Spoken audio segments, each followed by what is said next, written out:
Bwana Yesu asifiwe, watu wa Mungu.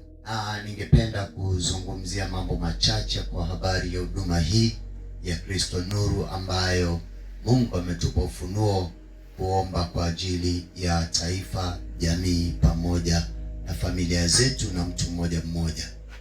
Kabla ya yote basi naomba tuombe. Mungu, katika jina la Yesu ninakutukuza, ninakuinua. Wewe ni Mungu usiyeshindwa na jambo lolote, Bwana. Mungu wa milele yote, muumba mbingu na nchi.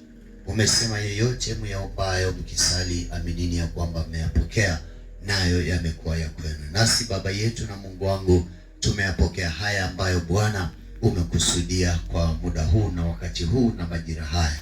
Baba, pokea heshima, pokea utukufu. Ni katika jina la Yesu Kristo nimeomba na kuamini. Amen.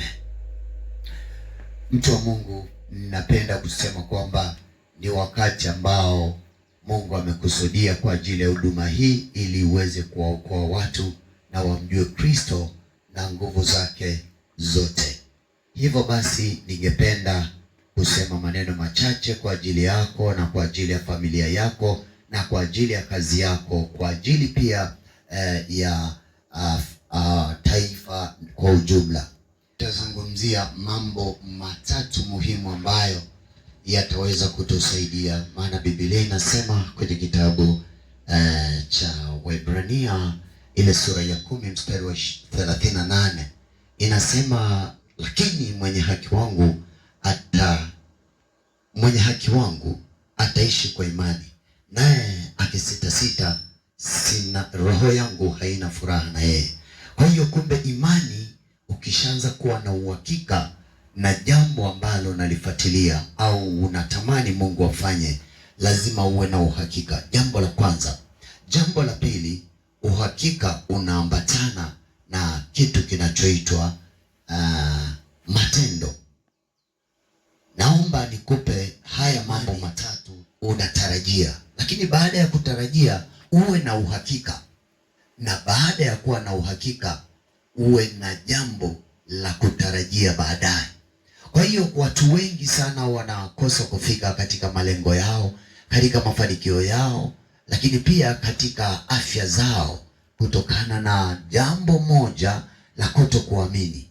Lakini Biblia hapa inatuambia kwenye Waebrania 10 ule mstari wa 38 kwamba mwenye haki wangu ataishi kwa imani, naye akisitasita, sina furaha na yeye.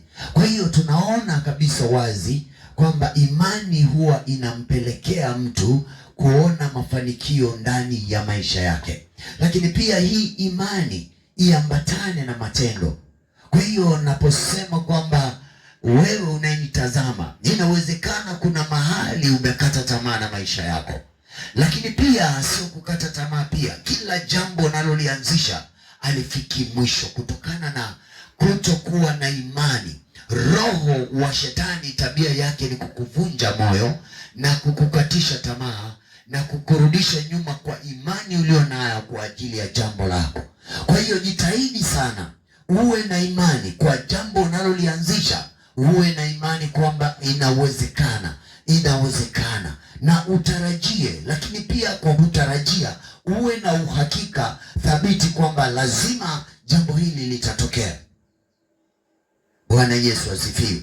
Kwa hiyo haya machache yanaweza kukupelekea wewe kujitambua na kufungua ufahamu wako kwamba nikianzisha jambo na nikawa na imani na nikatarajia mambo ambayo hayawezi kuonekana kwa macho ya kibinadamu, lakini katika ulimwengu wa roho yanaonekana. Ndio maana Mungu akasema, mwenye haki wangu wataishi kwa imani. Huna mtoto, utaishi kwa imani na mtoto atapatikana. Huna nyumba, utaishi kwa imani na nyumba itapatikana.